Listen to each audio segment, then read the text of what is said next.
요한복음 9장의 말씀은 날 때부터 맹인되고 또 맹인이니 살 길이 막막하죠. 오늘날은 특별히 조금 이렇게 연약한 분들을 정부에서 돕고 하는 그런 사회보장도 있고 하지만은 이런 사회보장이란 개념이 옛날에는 없거든요. 그렇기 때문에 몸이 불편하거나 또 맹인이거나 이런 사람들은 참 어렵습니다. 짐승과 같이 삽니다. 그냥 움직이지도 못하고, 주면 먹고 안 주면 굶고 그런 시대에 구걸을 해서 이제 날 때부터 맹인이고 구걸을 해서 사는 한 사람을 주님께서 눈이 뜨게 하는 그런 기사가 요한복음 9장 전체 한 장을 할애해서 진행되고 있습니다. 우리가 요한복음 제일 처음에 제가 말씀을 드렸지만은 요한복음은 상당히 심오한 그런 기독론의 복음이다. 우리가 다 그렇게 말하고 있고, 우리 칼빈도 복음서의 창이다. 그래서 마태, 마가, 누가 복음에 들어가는 창이 바로 요한복음이다. 그렇게 말씀하셨는데, 요한복음은 가장 심오한 그런 말씀, 로고스에 관한 교리가 들어있고, 또 이 땅에 오신 예수님이 그리스도고 주시라는 그런 말씀이 들어있는 그런 심오한 그런 신학적인 복음서라고도 할 수 있습니다. 그러면서도 요한복음이 단지 어떤 그런 신학적인 그런 심오함만 가지고 있는 것이 아니라 군데군데 이렇게 보면 우리가 사마리아 여인에 관한 그런 기사도 있고 또 니고데모에 대한 그런 기사도 있고요. 바로 군데군데 사람을 낫게 하고 고치시는 이런 일을 함께 이렇게 기록하고 있다는 것입니다. 오늘 여기 요한복음에 날 때부터 맹인된 자의 기록이 9장 전체에 대해서 기록되어 있고 이 일로 이제 주님의 일을 이렇게 설명해 가는 것을 우리가 볼 수가 있습니다. 그래서 우리 주님은 아주 정말 영원하신 하나님이고 깊이 묵상하고 그의 비밀, 삼위일체의 비밀, 기독론의 비밀, 그런 큰 비밀 가운데 계시지만 가장 우리에게 가까이 오셨다는 것이죠. 오늘도 보면 바로 4절에 5절의 말씀에 보면 때가 낮임에 바로 때가 낮임에 나를 보내신 이의 일을 행하신다라고 이렇게 말씀해서 가장 가까이 오셔서 행하시는 또 베푸시는 그런 모습을 보여주는, 그래서 요한복음이 참 우리에게 따뜻하게 와닿았고 심오하게 와닿는 그런 복음서인 것입니다. 날 때부터 맹인된 사람을 낫게 하신 이 주님의 기적이 특별히 문제가 된 것은 바로 안식일에 이 일이 이제 일어났다는 것입니다. 랍비들은 예수님을 떠보듯이 이 사람의 보지 못함이 누구의 죄로 말미암은 것인가 이렇게 이야기해서 그 당시에 질병에 대한 사람들의 관점을 알려주고 있습니다. 이때 사람들은 병이 걸리거나 이런 것은 전부 다 죄와 연결시켜서 그렇게 설명을 했다는 것입니다. 그래서 이 날 때부터 맹인의 이 눈몸이 맹인된 것이 누구의 죄로 말미암은 것이냐, 자기의 죄냐 아니면 그 부모의 죄냐 이렇게 질문하고 있습니다. 사실상 이런 질문은 상당히 악의적인 질문일 경우가 많습니다. 저 사람이 무슨 죄를 지어서 저렇게 벌을 받을까? 이런 것은 통념적으로 꼭 기독교가 아니라도 일반 사회에서도 이런 말들을 하는 것을 우리가 볼 수가 있습니다. 사실 주님께 이 질문을 한다는 것은 어불성설이죠.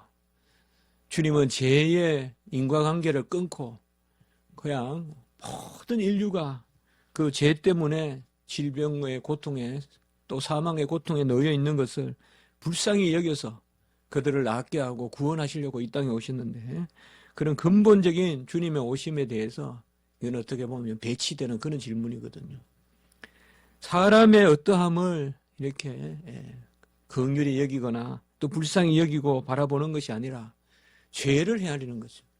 그러니까 죄인을 생각하는 것이 아니라 우리 주님은 죄인을 생각하신 거거든요. 죄인, 사람을 생각하셨는데 사람들은 죄만 가지고 이렇게 논하는 모습을 볼 수가 있습니다. 질병의 기원을 따지고 저 질병이 누구의 것으로 말미암느냐, 이것은 상당히 악의적이고 어떻게 보면 아주 교만한 것입니다. 자기가 건강하다는 것도 교만할 수 있어요, 여러분들. 내 몸이 건강하다는 것도 교만할 수 있어요. 건강도 겸손해야 돼요. 모든 데 대해서 우리는 겸손해야 돼요. 지식도 겸손해야 되고 부유함도 겸손해야 되고 건강도 겸손해야 돼요. 저 사람은 왜 저래 약할까? 나는 건강한데. 그것도 교만할 수 있어요, 여러분들. 바로 이들은 그런 것을 하나님이 주신 어떤 그런 복됨, 정말 나를 건강하게 하신 것이 날마다 나를 채우시는, 만나와 메추라기로 먹이셔서 건강하게 하신다는, 일용할 양식을 주셔서 건강하게 하신다는 그런 생각에 미친다면 이렇게 남을 헐뜯는 그런 죄에 대한 질문에 쉽게 가지 않을 텐데요. 우리 하나님께서는 꼭 죄가 아니더라도 환난을 주시고, 특별히 이런 것을 고린도후서에서는 환난에 경한 것이다 이렇게 말하고 있습니다. 그러므로 꼭 질병이라든지 이런 연약함, 고통이 죄에 대한 결과는 아니라는 것입니다. 죄를 지었기 때문에 저런 아픔이 있고, 죄를 지었기 때문에 저런 상실이 있고, 뭔가 부족함이 있고, 그렇지 않다는 것이죠. 물론 죄로 인한 그러한 역경도 있습니다. 그렇지만은 모든 것이 죄로 인한 것도 아니고, 분명히 그런 것이 아니고, 대다수 그런 것도 아닙니다. 대다수 그런 것도 아니에요. 다 모든 사람은 질병으로 죽어요. 다. 차가 서면 다 고장으로 서듯이 사람도 다 마지막엔 질병으로 죽어요. 뭐 자연사가 없어요. 다 질병사예요. 병으로 마지막 우리 기관이 스탑하는 거예요. 멈추는 거예요. 그러면 전부 마지막에 다 믿는 사람이든 믿지 않는 사람 다 죄로 말미암아 죽겠네요. 그러니까 이런 것들은 그렇지 않다는 것이죠. 바로 주님께서는 우리에게, 하나님은 죄가 아니더라도 이런 훈련과 순종을 위해서, 칼빈 주석을 보니까 이것을 십자가의 훈련이다 이렇게 적어놨어요. 바로 질병이나 이런 것도 십자가의 훈련이다. 바로 그렇게 적어놨는데 제가 한번 그렇게 다시 생각해 봤습니다. 우리 주님께서 십자가에 죽으셨잖아요. 죄 없이도 죽으셨잖아요.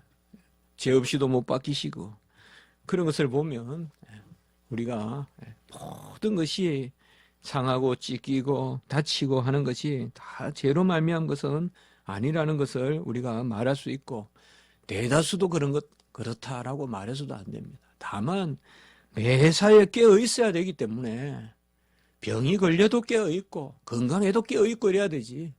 건강할 때 주님 생각하지 않고 병들면 무슨 섭리 따지고, 그것도 어떻게 보면 잘못된 신앙일 수도 있죠.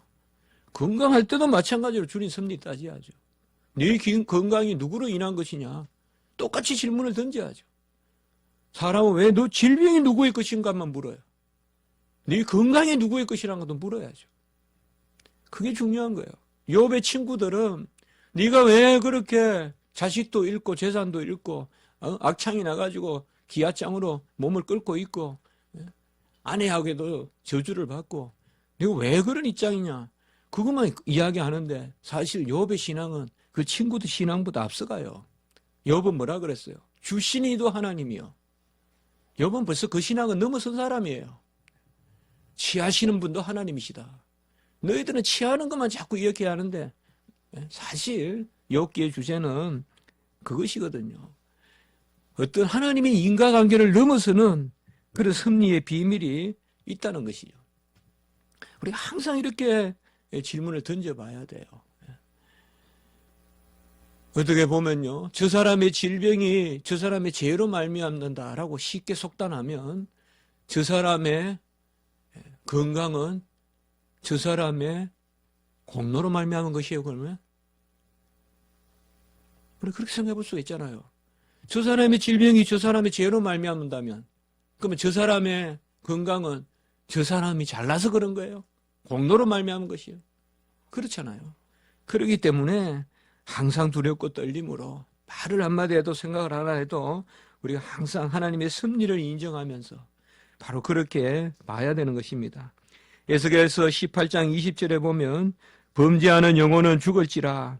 아들은 아버지의 죄악을 담당하지 아니할 것이요 아버지는 아들의 죄악을 담당하지 아니하리니 의인의 공의도 자기에게로 돌아가고 악인의 악도 자기에게로 돌아가리라 라고 말씀하고 있습니다.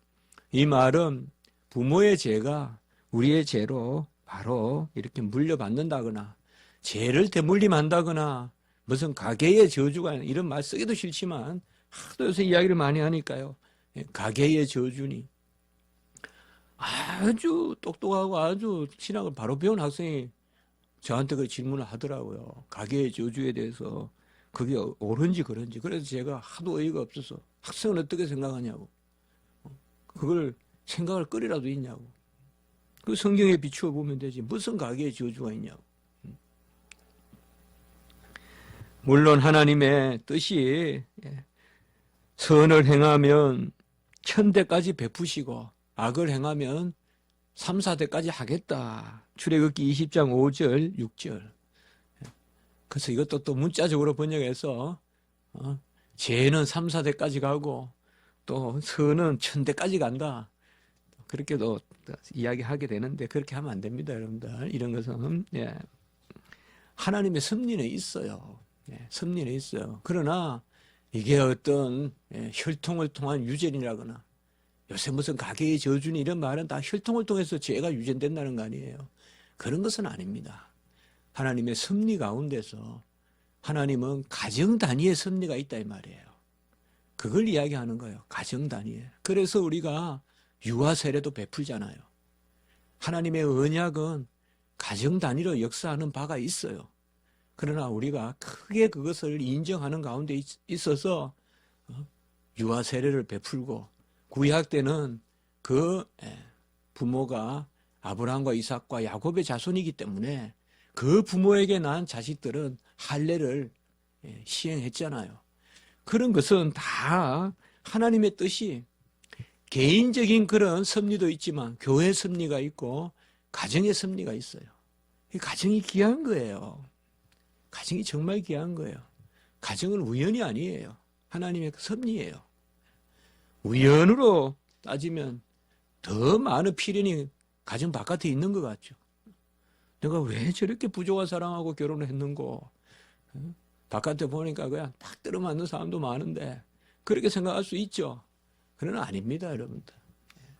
가정은 1 플러스 1이 2가 되는 것이 아니라 1 플러스 1이 하나님의 능력에 실려 무한대가 되는 곳이 바로 가정이거든요. 가정 안에서 도우면 폭발적인 능력이 나타나는 가정 안에서 도우면 이런 것들이 가정에 대한 하나님의 특별한 섭리 그게 있어서 복된 가정은 1000대까지 복을 베풀 것이요 언약의 복을 베풀 것이요 그리고 죄를 지으면 3, 4대까지 한다 이런 거지. 이것을 그저 문자적으로 해석해 가지고 부모의 죄를 자식이 물려받았고 그래서 자식이 어떻게 그 부모의 죄에 대한 값을 치러야 되고 이러면 또 로마 가톨릭의 연옥설도 나오고 이런 것들은 다 그릇된 것입니다. 여하튼 사람들은 이렇게 죄를 따지고 할 때 이렇게 판단을 할 때 그 인과관계를 이성적으로 생각한다는 것이에요. 그러나 근본적인 인과관계는 어디에 있느냐? 프라이머리 코즈 앤 이펙트가 어디에 있느냐? 1차적인 인과관계가 어디에 있느냐? 그것은 바로 오늘 보면 3절에 보면 그에게서 하나님이 하시는 일을 나타내고자 하심이라. 이게 바로 근본 원인, 근본적인 목적적 은인은 1차적 목적 은인은 바로 하나님의 영광에 있다 이 말이에요. 질병도 하나님의 어떠하심을 드러내기 위해서 있고 우리는 다 세컨더리 코즈라 이 말이에요. 저 사람이 어때서 저렇다 이런 것도 다 2차적 원인이지 1차적 원인은 프라이머리 코즈는 바로 하나님께 있다 이 말이에요. 하나님께 영광을 돌리게 하시기 위하여 있다 이 말이에요.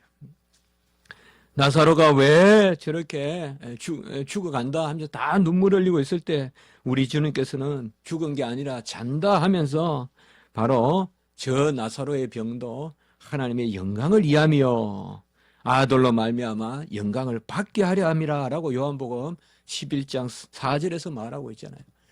그러니까 나사로가 죽어가고 있는 것도 사실상 죽은 거예요. 나사로가 죽은 것도 근데 우리 주님께서는 죽어가고 있다, 잔다 이런 식으로 해서 이미 주님은 다시 그냥 살리신 것을 바라보고 말씀하시거든요. 이런 것도 다 바로 주님의 영광을 드러내기 위한 것이다. 맹인의 눈이 먼 것도 만세전에 정해졌다는 거예요. 그 맹인이 이게 눈이 먼 것도 이미 맹인이 나기 전에 다 정해졌다는 거예요. 뭐를 위하여? 예수님이 이날 이때 오셔서 이 맹인을 낫게 하시려는 기적을 행하시려고 맹인이 있게 됐다는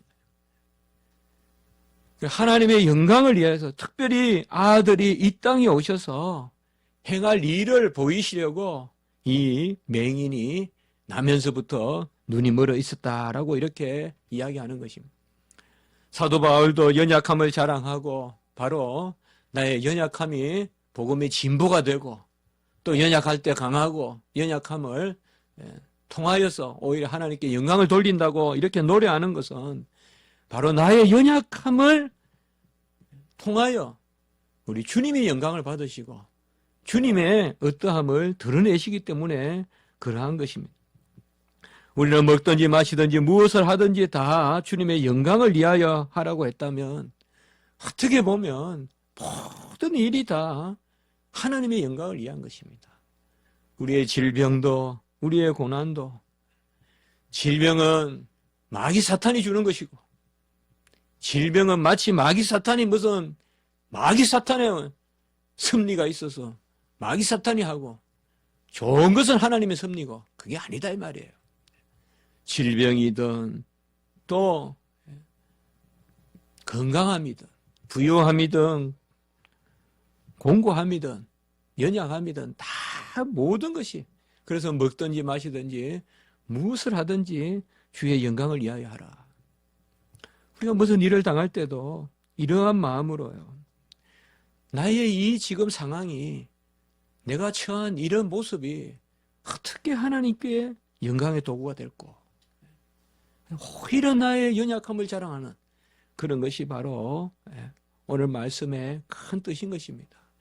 그래서 주님께서는 이를 낫게 하시는데 실로암이라는 곳에 가서 바로 씻으라 침을 뱉어 진흙을 이겨서 눈에 바르시고 성경에 이렇게 자세하게 나오는 곳이 잘 없는데요.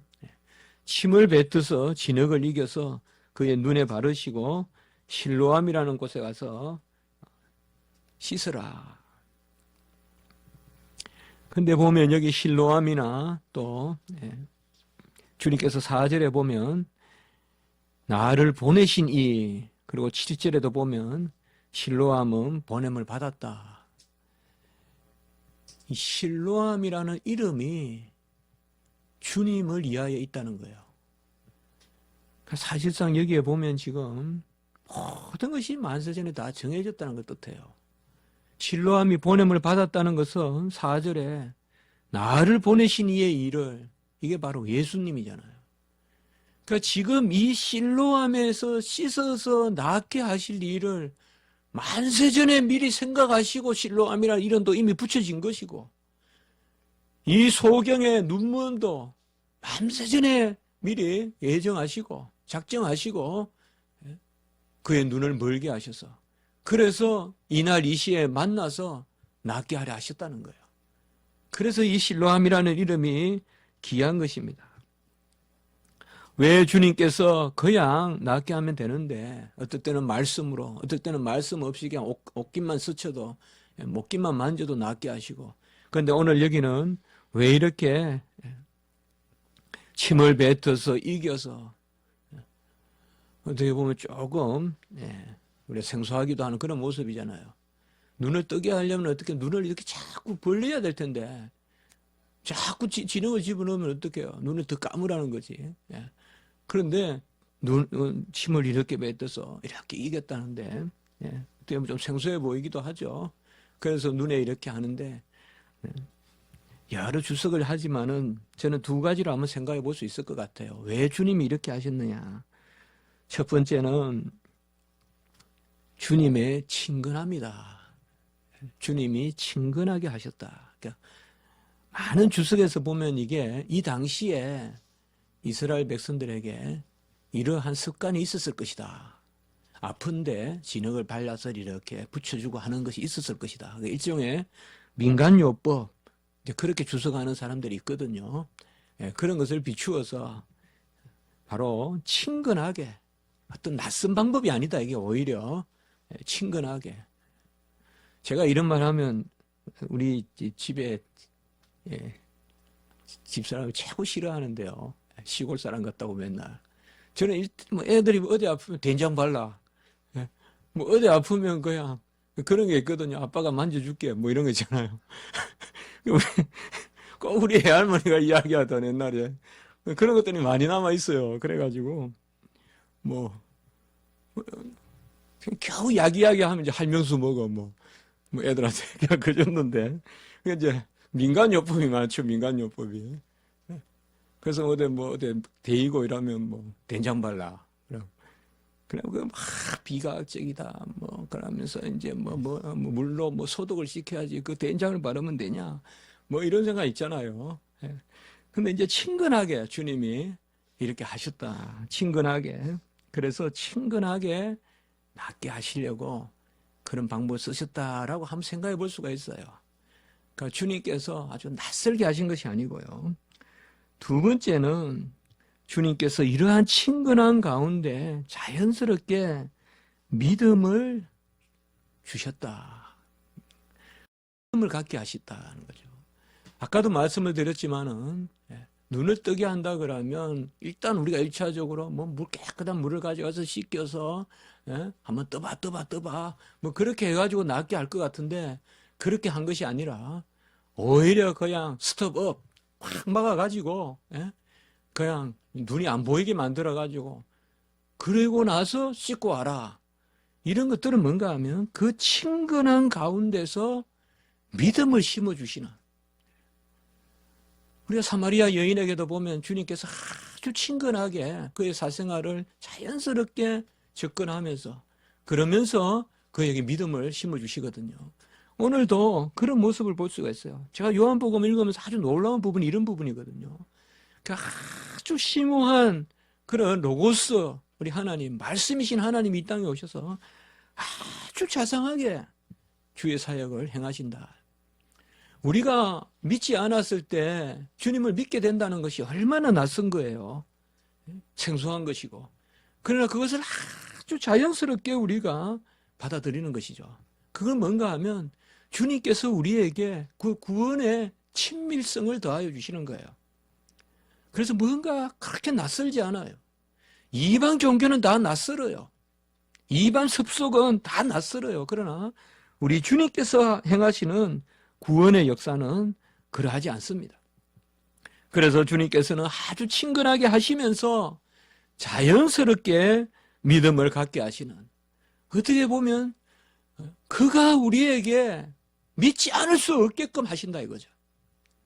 내가 믿음이 있어서 가는 것이 아니라, 이 소경이 믿음이 있어서 나은 것이 아니라 어떻게 보면 주님께서 믿음을 주셨기 때문에 나왔다 이 말이에요. 믿게 하셨기 때문에 나왔다. 그렇게 우리가 생각할 수가 있어요. 그래서 성경에 보면 낫게 하시는 여러 방법이 있는데 우리가 그렇게 한번 생각해 볼 수가 있어요.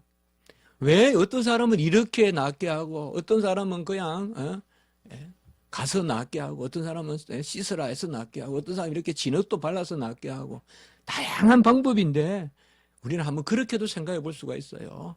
병을 낫게 하시되 다양한 방법을 그렇게 사용하시는 것은 뭐 중풍병자를 그냥 데리고 와서 그냥 지붕 위에서 나르는 것도 그것도 하나님이 낫게 하시는 방식이거든요. 그 친구들이 들고 온 거는 맞지만 그것도 알고 보면 한 사람을 구원하기 위해서 하나님이 작정한 방식을 쓰시는 거거든요. 이런 것들이 다 뭐냐 하면 믿음을 주시려고, 믿음을 새겨주시려고, 믿게 하시려고 하시는 하나님의 방식이다. 어떤 사람은 이렇게 믿게 하시고 어떤 사람은 저렇게 믿게 하시고, 병만 낫게 하시려면 그냥 일괄적으로 그냥 나았다 하면서, 예? 아예 뭐 누구든지 그냥 나았다 아니면 뭐 딱 그냥 정해서 할 수 있지만 그 사람에게 믿음을 주시려고. 오늘 이 사람이 한번 보세요. 눈을 뜨고 9절에서부터 보면 이 사람이 거린인지 아닌지 사람들이 잘 몰라요. 그러니까 왜냐하면 평생 눈을 감고 있든지 아니면 그 모습이 어떤지 몰라도 또 눈을 깜빡깜빡 했는지 어떤지 몰라도 그런 사람이 눈을 뜨고 아주 눈동자가 또렷하고 이렇게 다니니 옛날 모습이겠어요. 사람의 눈이 얼마나 그 얼굴을 좌우해요. 그러니까 잘 모르는 거예요. 그래서 어떤 사람은 옛날 그 소경과 비슷하다 하는 사람도 있고 생전 처음 보니까 생전 처음 눈이 다 바뀌어 있으니까 그와 비슷하다고도 하고 그런데 내가 그라 하고 11절에 보면 어찌하여 눈을 뜨졌느냐 하니까 대답하되 예수라 하는 그 사람이 진흙을 이겨 내 눈에 바르고 나더러 실로암에 가서 씻으라. 이 구절이 바로 우리가 이런 왜 주님께서 그러니까 뚜렷하게 지금 진술하고 있어요. 예수라 하는 그 사람이 진흙을 이겨 내 눈에 바르고 나더러 실로암에 가서 씻으라 하기에 가서 씻었더니 이게 이제 믿음이거든요. 씻으라 하시니 가서 씻었더니 여기에 보면 이 맹인의 믿음이 나와 있어요. 그래서 우리가 아까 한번 그렇게 좀 더 이 구절을 너무 막 이 방법 저 방법 그런 것도 우리가 연구해야 될 부분이겠지만 학자들은 많이 연구하고 그 신약 시대 예루살렘 이런 것을 많이 연구하고 하지만 우리는 좀 더 믿음으로의 눈으로 본다면 이 구절을 해석해 본다면 결국은 뭐냐? 믿음도 선물이라면 이렇게 뚜렷하게 고백하게 하신 것은 얼마나 이것을 주님이 새겨주시느냐 이 말이에요. 그 결국은 뭐예요? 고백하게 하고 믿음을 하나님 앞에 내어놓게 하시려고 하나님이 이렇게 하셨다 이 말이에요. 우리는 각자를 하나님께서 고유하게 부르십니다. 고유하게 그것이 더 낫다 덜하다 비교할 필요도 없습니다. 그러나 아주 인격적으로 가장 나에 맞추어서 하나님은 믿음을 주셔서 아주 척박하고 도무지 씨 하나 뿌릴 수 없는 그런 박토고 그런 바위짝이고 돌짝인데 그런데 나를 옥토로 만드셔서 주님이 아주 친근하게 씨앗이 떨어지면 자연스럽게 우리의 신앙도 다 오늘 이 맹인의 신앙같이 그래서 아주 친근하게 받아들이고 고백하게 하는 이런 것이 바로 성도의 확신이고 성도의 신앙의 고백이 아닌가 생각하는 것입니다. 오늘 말씀을 통하여서 우리가 모든 일을 하나님 편에 생각하고 하나님의 뜻이라고 돌리고 그것이 좋게 여겨지든 나쁘게 여겨지든 그런 마음으로 하나님 앞에 나가면 이러한 기적적인 은사들이 우리에게 나타날 줄 믿습니다. 한번 기도드리겠습니다. 하나님 아버지 감사합니다. 나면서부터 눈을 뜨지 못하고 구걸하여 사는 이 사람을 주님께서 낫게 하시고 그가 믿음을 고백하게 하셔서 구원에 이르게 하시는 이 은혜를 받았습니다. 우리도 다 영적 소경이요 아버지여 한 발도 나아갈 수 없는 그런 암흑의 상태로 살았는데 주님께서 우리를 아버지여 빛 대신 주님께서 찾아오셔서 강명하게 하시고 우리가 주님의 뜻 가운데 살게 하시는 그 은혜를 인하여 감사합니다. 우리가 이런 믿음으로 더욱 고백하게 하시고 감사하는 삶을 살게 하시고 오늘 한날 주일 앞 주님을 아버지여 우리가 섬기고 또 예배드리고 하나님의 한량한 은혜 가운데 있을 때 이러한 신앙의 고백이 더할 수 있도록 도와주시고 우리의 기도와 모든 성도들의 간구를 주님께서 들어 응답하여 주시옵소서. 감사하옵고 구주 예수 그리스도 이름으로 기도드리옵나이다. 아멘.